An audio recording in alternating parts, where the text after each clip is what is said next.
Welcome back to For All Kerbalkind. This episode, we are picking up right where we left off after a successful lunar impact mission, because we have plenty of funds and science to deal with. But before we do, we have some news from the Soviets.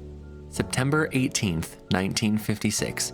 Intelligence reports another Soviet satellite in orbit of the Earth. Nothing is truly known of its intentions, but its trajectory matches closely with that of a solar synchronous orbit, something the Foundation will find themselves in second place for. Okay, I've kind of been pinching myself, because did that really just happen? We smacked the moon on the first try. We unfortunately didn't get the impact contract because my probe was 11 kilograms too light. We needed a 40 kilogram probe to get that contract complete, and I had 29 kilogram probe, but we still got the flyby contract complete. So let's go into the mission control here. We're probably just gonna grab this again, because yeah, we're gonna be doing that again, possibly with upgraded engines as well.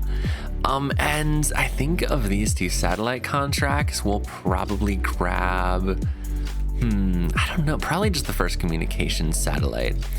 Now we have 6 of 7. We could grab another one. We will be doing another supersonic flight of the X-planes, but I'm going to wait a little bit longer so that our advance and completion goes up just a little bit. Geostationary satellite, I'm not entirely certain I have something able to do that quite yet, but it's something I'll be looking into very soon. We also have Venus and Mars flyby missions that we can accept as well. However, we don't really have the tech to communicate that far, because we need to transmit science, as well as solar panels or RTGs to keep something alive for like half a year, as well as being able to communicate like that. So we need a little bit more tech for these, but that is exciting. That is very exciting. We also unlocked a lunar landing, but we don't quite have the tech for a while to be able to land on the moon. So, you know, all of that's pretty cool. Some X-plane contracts here. We're gonna have to wait for X-15 technology, but that brings us to our next part here. Look at that, 747 funds. Damn. Okay, so 69.9 science. I'm really way too excited about this. I need to look this over and then decide what we're putting all of this science towards. All right, so I've decided on what all we're going to grab right away. First thing we're going to do is research mature supersonic flight, because that leads to hypersonic flight and the X-15 cockpit, I believe. Yeah, and we can do those high contracts. We can go suborbital with these, although if we got to be really careful researching that. The next thing we are going to grab is entry, descent, and landing, because being able to bring back science samples instead of data, because samples can't be transmitted, of course. This is going to be really important for science collection, because those weather sats, quote unquote weather, are going to be put up into orbit, definitely not spying on the Soviets, and we'll need to bring back the film from them. So we're grabbing that tech node as well. Next up, digital communications, then these two solids nodes. That leaves us with 4.9 science and a plethora of things being researched all over the place. So let's go see how long that's going to take to research all of that. So possibly we'll have all of this by the beginning of 1959. Okay, I'll leave us with 250,000 funds just to do whatever with. I'm not really sure. Okay, so I'm going to leave us at 50 in the VAB, 62 in R&D, and I'm going to throw the rest of these 7 points into the Wallops Flight Facility. We are building a brand new satellite now. This will be called Sonar, which stands for Solar Synchronous Navigation and Atmospheric Analysis Research. This is going to try to complete 3 different contracts all at once, putting something in a solar synchronous orbit of the Earth, which, although not modeled by KSP, will still last for a little while. Essentially, because of the bulge of the Earth, there's a certain orbit which is slightly retrograde but mostly polar that will forever be in light of the sun, and this is going to go into that orbit, as well as completing a navigation satellite contract and an atmospheric analysis contract, all in one. And this is also, after completing these contracts, going to stay in this orbit for quite a long time. It's got plenty of batteries, and the solar panels are definitely sufficient enough for an Earth satellite like this. So it will be added to a sort of communications array when we get to actually, have communications in low Earth orbit. Right now, it's pretty scarce and we have to rely on ground stations. But because the age of satellites is upon us, having communications in orbit should happen relatively soon, within a few years at very least. So the craft is wiggling like this. I've had this encounter before, but I honestly have no idea what the Kraken is trying to do with this vessel. Let's roll it back. Well, we're gonna roll it back and try to get this under control.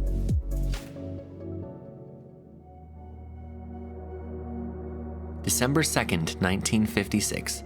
After detecting problematic behavior on the launch pad and spending a week re-evaluating integrity, a new satellite named Sonar is ready to atop a Pathfinder missile early in the morning. Its mission will be to test various instruments which intend to analyze Earth's atmosphere from space, as well as to broadcast radio frequencies to study the usefulness of navigation systems. The early morning is chosen for this mission since Sonar will attempt to be placed in a relatively solar synchronous orbit, one that never leaves the light of the sun, and in so doing prolongs the lifetime of the spacecraft.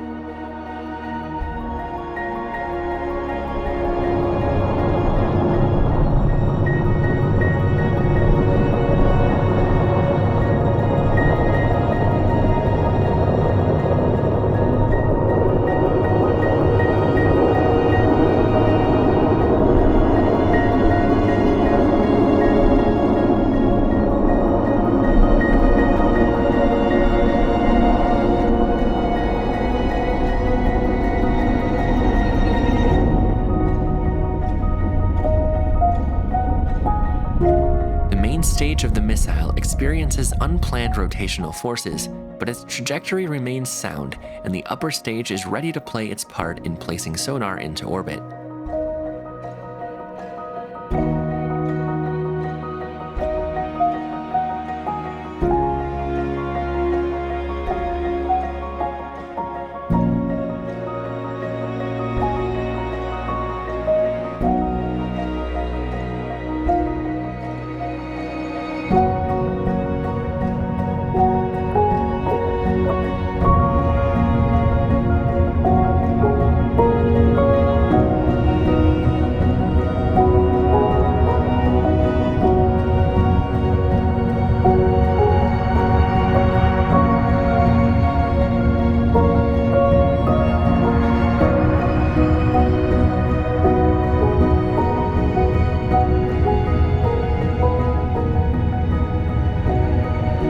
Upper stage reaches orbit and shuts down its main engines. Over the course of its next orbit, reaction control thrusters have the job of raising Sonar's orbital eccentricity to above 0.02. Successfully placed in its intended orbit, Sonar is detached from the upper stage, left to drift endlessly around the Earth, forever in the light of the sun. The entire vessel is covered in a gold foil for thermal control, since there will be no foreseeable relief from constant sunlight.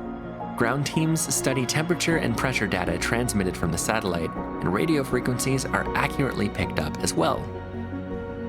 Later in the day, Eileen sets way on a routine X-3 supersonic flight, this time being dropped from a carrier aircraft faster and higher than ever before, nearly 14 kilometers altitude at 272 meters per second. The engines light and the X-3 is on its way. Completing her mission, Eileen throttles up and banks to the left to gain speed and distance from the KSC for her glide back to the runway.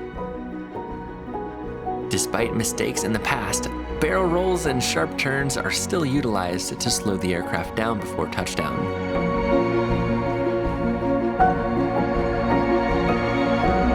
Eileen approaches the runway, touches down, and a successful mission comes to a close. On December 4th and 6th, strange occurrences are breaking sounding rockets on the launch pad in Walps, Virginia. Flights are temporarily on hold until further notice. Foundation crew and faculty celebrate a successful year in space exploration. The age of satellites has begun, and a small probe has struck the surface of the moon. What does the next year hold, and how far will we go? Out of the contracts available to us, it looks like the supersonic flight is going to have to wait a little while, as always, but we have these 3 satellite contracts that we could accept. So we will take first WeatherSat, as well as the first Geosat I'm going to grab right away as well. Okay, for KCT points, we are grabbing quite a lot. We're grabbing 13 of them, and split up, we got 63 total in the VAB and 69 in the R&D. So next up, we have the build of our Kelstar satellite, and this will look to complete a communication satellite contract. So we needed some ComSat payload on board, and that is pretty much the entire requirement. We had to put it in a very specific orbit as well. I believe it was a relatively high orbit that was inclined at least 35 degrees. Anyways, for the build, we just wanted, I think 80 ComSat payloads. So I had this sort of design. This is sort of based off of the Telstar very roughly. It had a spherical design, but that's pretty much where the similarities end. So we have solar panels on here, electric charge on board, and the ComSat payload, and an antenna. This thing is designed to last quite a long time, if I'm not mistaken, and hopefully just complete the contract and be the first satellite that is officially in orbit as the beginning of our ComSat network. January 1957. On the 19th of January, intelligence reports the successful launch of a Soviet satellite, Sputnik 7, into orbit of the Earth. 2 days later, on the 21st of January, the Soviet Union pulls ahead in their crewed space endeavors. Vladimir Kerman pilots an experimental rocket plane above the Kármán line into space. Such a monumental task is above the Foundation's current abilities, but political pressure is mounting to meet the Soviets' technological advances. February 3rd, 1957. A communications test satellite, the Kelstar 1, is ready to top a Pathfinder missile. Its mission today will be to test various instruments with the intention of redirecting a UHF frequency intercontinental. As such, radio sites all over the planet are standing by for its launch. This will be the first step towards developing spacecraft-to-spacecraft transmission. In the late morning, Kelstar 1 lifts off from the launch pad.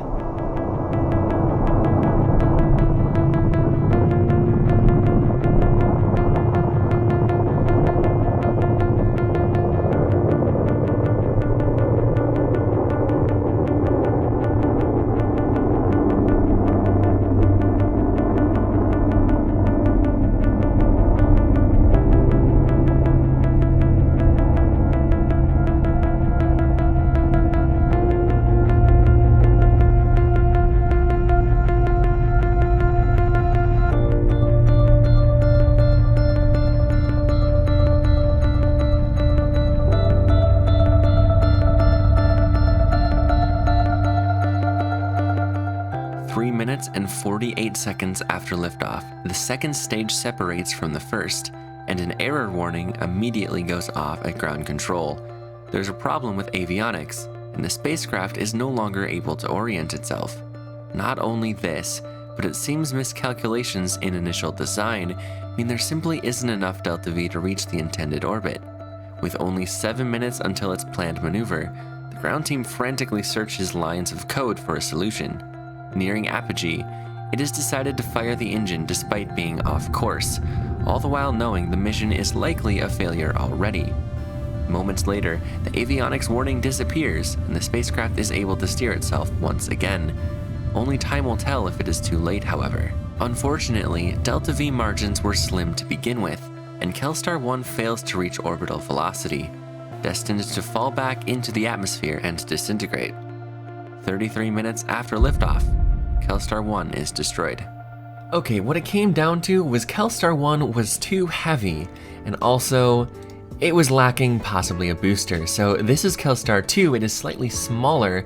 We still have the 40 and 40, so 80 ComSat payload, but the size is much smaller and the avionics is as small as it could possibly be, all in the name of making payload mass as light as possible. So this 11342, that is capable of just barely meeting the parameters for the communication satellite contract. It is going to cost a little bit to tool because of the new tank sizes and everything. I should have done more simulations with this. In fact, I don't even think I did a simulation with Kelstar 1. I think I was just overly confident. So this is going to take 65 days to build, probably around 5, maybe a week or so to roll out. So yeah, that's not bad. Let's go ahead and build one. All right, this next build is going to be the K100 aircraft, and this is, of course, my Kerbalized version of the F100 jet. It's something similar, at least. I tried to make it look pretty accurate, but there's only so much I can do. For instance, this cockpit is not very well jet looking, but it's pretty much the only thing I had, other than I think there was something like the Stuka cockpit, which was similar, but it just does not really fit the way it looks. And with how angled I ended up making this top part of the aircraft, the cockpit actually fit relatively well. I'm pretty happy with it. Now, this build was actually taking place before the Kelstar 1 launch, but I'm doing something now where I want to put the build right before the actual mission to keep things making a little bit more sense visually. So this was built a long time ago. However, having it right before it actually flies is probably what makes the most sense to me, at least. So pretty much every video I have a build of making an aircraft of any sort. People wonder what sorcery I'm doing to control the wings without opening the J menu on B9 procedural wings. So I comment on these comments quite a lot, but I'm just gonna give a summary of how this works right now. So there are 3 keys, and then there's 2 modifier keys. So the keys are T, B, and G. And the way they work is you hold one of those keys and mouse over and move your mouse to simply move the part. T would be moving the trailing edge, or the tip is how I remember it, and then B would be moving the base, and G moves the entire thing. Now, if you hold Control or Alt, I think are the 2 modifiers, you can adjust the trailing and leading edge. I don't remember if that's I don't remember if Control or Alt. I think Alt is leading edge and Control is trailing edge. But anyways, those are the controls for just doing things quickly without having to hit the J menu and, you know, move all the sliders. It could be quite time consuming. Those sliders that are available are really good for making things like the same dimensions. You have no like visual representation of the numbers when you're just using the hotkeys. So the J menu has its place, but for stuff like this, the hotkeys might help you out. And here we are painting things, and I want to put decals. I want to put decals on everything. But the thing is, those decals disappear in flight on the B9 wings and the normal procedural parts and fairings, so I can only put them on the RO tank parts. So that's why there isn't flags everywhere, but I wish I could put them everywhere. We're simply adding some aviation lights on here, tooling it up, and now this build is good to go. March 26th, 1957. The Foundation receives a new jet-powered aircraft left over from the US Air Force, the K100, which is intended to be utilized as a training aircraft for new pilots. Today, however, the Foundation has a different operation in mind. On board beneath the nose of the jet are atmospheric sensors and an early television camera. Data collected from the air and practice performing aerial photography in diverse locations or biomes could become useful for scientific endeavors, and so the flight plan is as follows. The K100 will take off into the Gulf of Mexico, head northeast, flying over Houston to collect data in various national forests in the area, head west across the expanse of Texas to southeastern New Mexico over taiga and mountainous biomes, and finally fly southeast over expansive desert back to land in Brownsville. Peter takes off for his 2.5-hour flight late in the morning.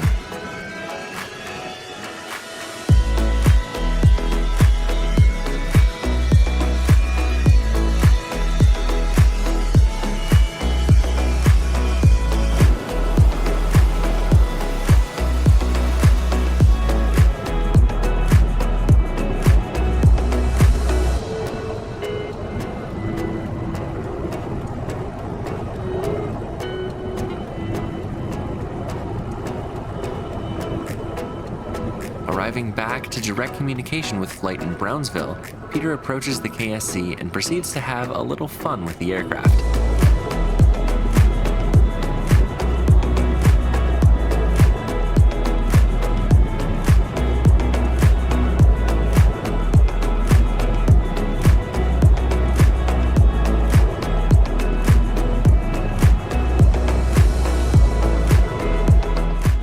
Buzzing the Space Center a few times, he comes in for a landing, bringing his long flight to a close.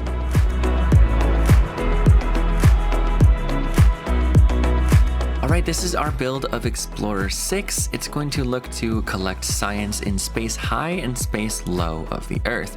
Now, space high starts at around 35 to 40 million meters, somewhere around there. I don't remember the specifics, but it's around geostationary altitude. And on board, we have a magnetometer boom, an experiment I haven't used yet. And this is going to try to get an elliptical orbit that goes really low to the Earth and really high to the Earth at its apogee and perigee, so it can collect science from both and stay alive long enough to transmit all of that back home to Earth. Now, that science experiment is actually in the center of mass, despite how offset it looks. It's just, some of the science experiments do that. So we're just adjusting the solar panels, slap this on a Pathfinder missile, and we're good to go. April 19th, 1957. Last year, the Pathfinder probe discovered a possible magnetosphere around the Earth. Explorer 6 intends to utilize a magnetometer boom to prove its existence and study its properties, transmitting its findings back to Earth. In order to do this, Explorer must reach a very, very high altitude. Late in the morning, the mission is underway as a Pathfinder missile lifts the satellite from the launch pad.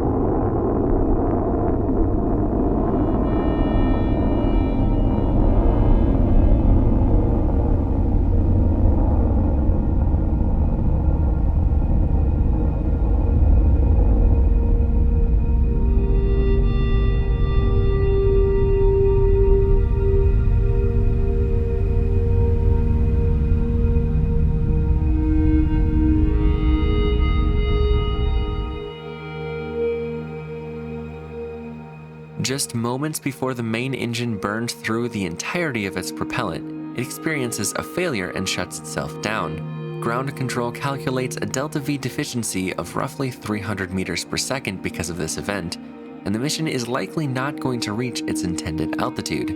Explorer 6 is still go for orbit despite this, and the second stage kicks in.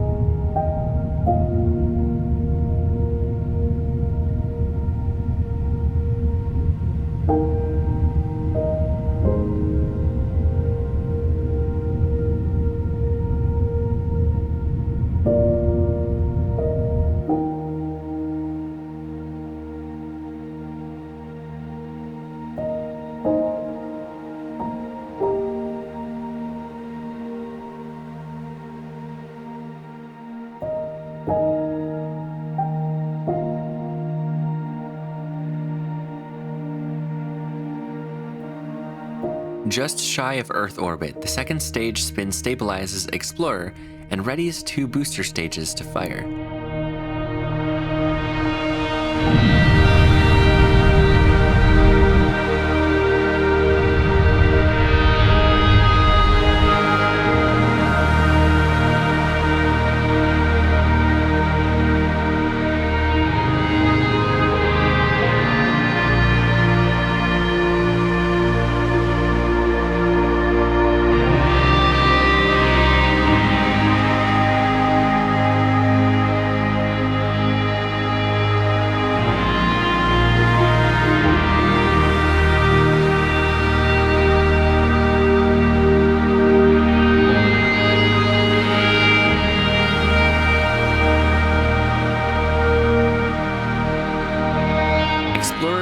reaches orbit with an apogee of 23 million meters, half the altitude it was intended for.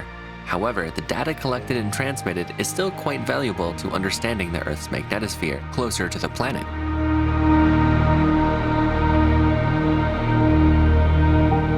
May 1957. Intelligence reports a secret Soviet mission was launched some point during the month, though the exact date of the launch is unknown. This covert mission placed a small animal, namely a dog, into orbit of the Earth, and gathered intel suggests the pup made it back alive, safe and sound. First a Kerbal into space in January, and now animals into orbit of the Earth. It is clear the Soviets are pulling ahead, at least for now. The Foundation reels from another blow to their morale, but are still determined to push forward, planning similar missions of their own. The K-100 Flight and Explorer 6 both got us enough science to unlock another node, and I'm going to choose 1959 orbital rocketry, because we'll have access to the Agena engine, the Titan engines, as well as the X-15 engine, and some upgrades as well. So we're going to grab that. And also we are going to head into mission control and accept past the Kármán line crewed, because we're going to be able to build a vessel capable of this within 3 years for sure. A nice 81k advance funds isn't bad. So that is that. June 22nd, 1957. Kelstar 2 is readied atop another Pathfinder missile, intent on completing the failed communications satellite mission earlier in the year.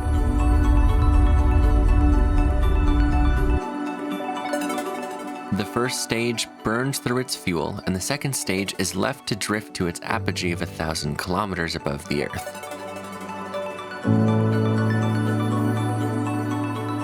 "10 minutes and 30 seconds into the flight, the second stage fails to fire, dooming Kelstar 2 to the same fate as its first attempt. 20 minutes after liftoff, Kelstar 2 is destroyed." Yeah, that was unfortunate, but we are moving swiftly ahead, building our second lunar probe. This time, this one has a retro booster, which will attempt to slow down, hopefully, if it works out all right, enough to capture into lunar orbit. Now, because this is spin stabilized, it's kind of a lot of guesswork.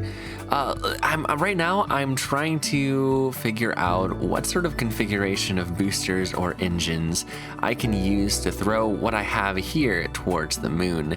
And I end up realizing, well, solid rocket boosters just aren't the best way to go, especially with this kind of mission profile where, you know, solids, you can't turn them off. So you can't really like fine tune your trajectory at the last second. However, with this engine, which is I think one of the ullage engines that an Atlas rocket would use, is able to be shut off, so I can turn it off sooner than planned for the maneuver, and just in case I need to. Now, unfortunately, for some weird reason, this engine is not like centered. It's a little bit off, and that's partially because I think it's designed to, well, be an ullage motor, and it's designed to have at least 2 of them. So with one on the bottom here, I had to slap a tank on the side with some lead ballast just to get the center of mass correct. So we are throwing this at the moon, attempting to capture the spin stabilized probe. It's kind of a daring maneuver, I think I would say, but we are getting everything set, slapping this on another Pathfinder rocket, this time with upgraded engines, I do believe. So things are a bit longer up on this second stage, for instance, and we are also adjusting our RCS thrusters to make sure this thing has the best possible chance of control in low Earth orbit. But we are good to go. So we have a mission starting that is going to attempt to orbit the moon. However, this is a long shot. We still want to accept the contract in case it somehow works. Unfortunately, we have 7 out of 7 contracts, so one of these down here is going to have to go. 1, 2, 3, 4, 5, 6, 7. These are the 7, and I'm thinking the first weather sat. It's between these two because these other ones, definitely not these two, but Weather Satellite is the one that's going to have to be canceled, unfortunately. And we're actually negative in funds right now, but that is not an issue because we simply accept this lunar orbiter contract and bada bing, bada boom, we are no longer broke. So let's try this mission, shall we? September 1st, 1957. Ground control and eager bystanders watch as the sun rises slowly over Pathfinder 2. Today's mission is once again going to attempt to collect scientific data around the moon, but rather than flying past into interplanetary space or impacting the surface destroying the space probe, Pathfinder 2 will attempt to capture itself into orbit of the moon instead, transmitting radiation and micrometeorite findings back to the Foundation on Earth for at least several months' time. If all goes well, this mission will be a monumental step towards the exploration of space.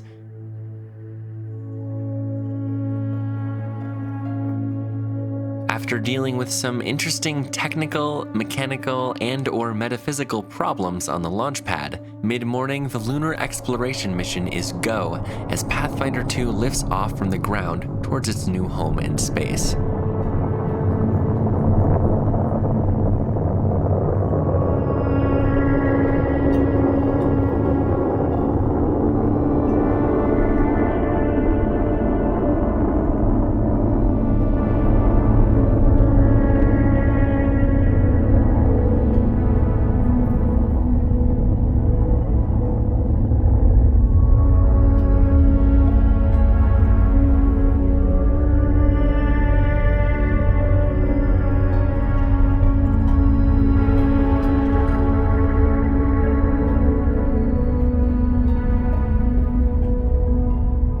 Burning through its propellant, the next stage is jettisoned. Immediately, warnings light up in ground control. The vehicle is spinning uncontrollably. Something is wrong with either structural integrity or one of the reaction control thrusters. Desperate attempts to correct the spin are to no avail, and it is eventually decided to fire the next stage, allowing its engine gimbal to correct attitude. Successfully firing, the second stage whips the spacecraft back into its correct heading. Ground teams breathe a sigh of relief as they wait for confirmation of orbit.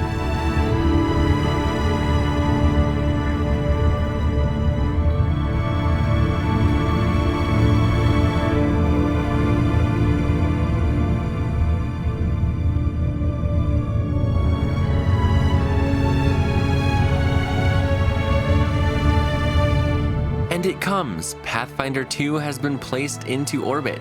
The second stage's job is only half complete, however. In 15 minutes, the Pathfinder will light its engine, leaving low Earth orbit forever. Before then, the second stage must orient itself in the correct attitude and spin stabilize the probe.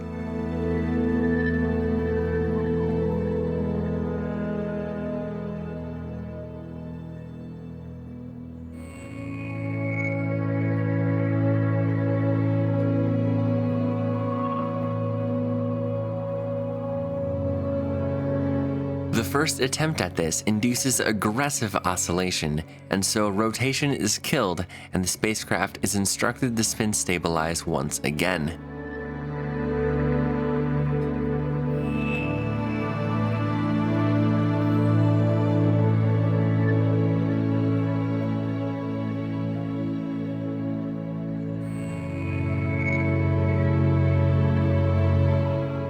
Sufficiently stabilized, Pathfinder lights its engine and is jettisoned from the second stage.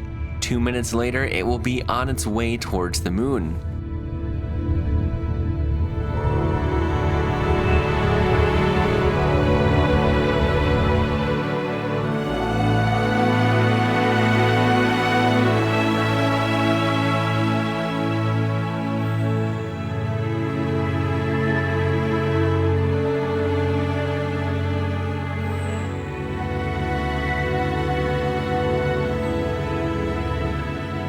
Engine cutoff and separation occurs as intended.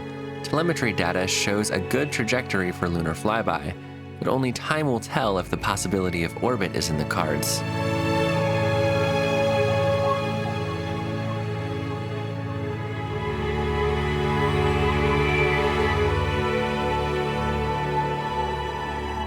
Several days floating through the vacuum of space later, and Pathfinder 2 is pulled by the gravity of the moon. Soaring 16,000 kilometers from Earth's closest neighbor, scientific data is transmitted back to Earth. Due to the current orientation and trajectory of the spacecraft, it is determined firing its retro rocket will only push Pathfinder away from the moon, and it is decided not to attempt lunar orbit, at least not to attempt a lunar orbit yet. Due to the moon's gravity, Pathfinder 2 has been pulled into a very high orbit around the Earth. Radiation and micrometeorite data continue to slowly arrive at the KSC throughout its journey, and it will continue to do so for as long as solar power keeps its batteries charged. It is predicted a second encounter with the moon will occur in less than half a year. Left on its current trajectory, the moon will slingshot Pathfinder into interplanetary space, a place which has yet to be explored, though its weak antenna will have no communication with Earth as it does so. Instead, its retro rocket will fire during the second encounter, and with a little luck, capture into orbit of the moon. October 29th, 1957. The third attempt of launching a communications test satellite, Kelstar, is go, lifting from the pad towards its intended destination in space.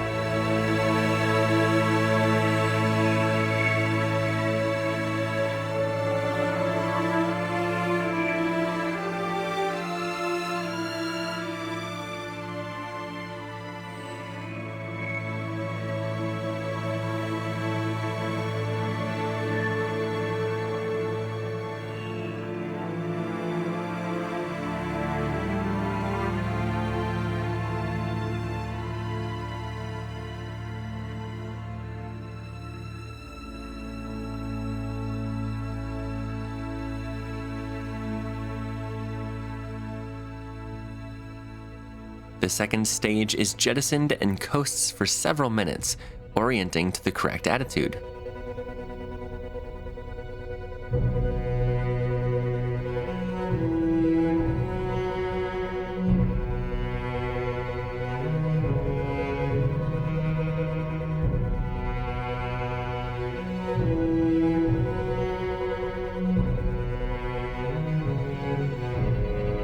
The second stage brings Kelstar just shy of orbit and spin stabilizes for a final kick stage to finish off orbital insertion.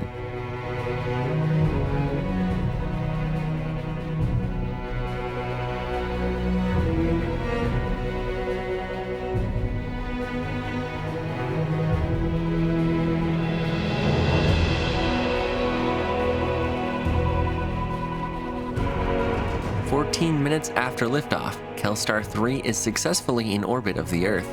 Ground teams are finally able to conduct communication tests and also plan future communication satellite missions. The Astro Foundation, though having a rather successful year, appears to be falling behind Soviet rocketry capabilities. Even so, optimism for the future is high as scientific understanding of space is increasing rapidly, and plans for larger rockets for further exploration are well underway. That is going to do it for episode 6 of For All Kerbalkind. Beardy flew a Kerbal above the Kármán line and brought a dog back from orbit. Also, intelligence suggests another satellite launch in December, as well as a second flight of an X-plane above the Kármán line, this time putting the first woman in space, technically space, I suppose. That is pretty dang cool. Meanwhile, I've just been focusing mostly on some satellites, and we flew something past the moon that might actually capture later on. But the things the Soviets have done this year, I vow to attempt next year in next episode, because we do not want to fall behind. We want to match our competition. There should be a link to Beardy's video and channel at the end screen and description below. And I want to thank you guys so much for watching, and peace out.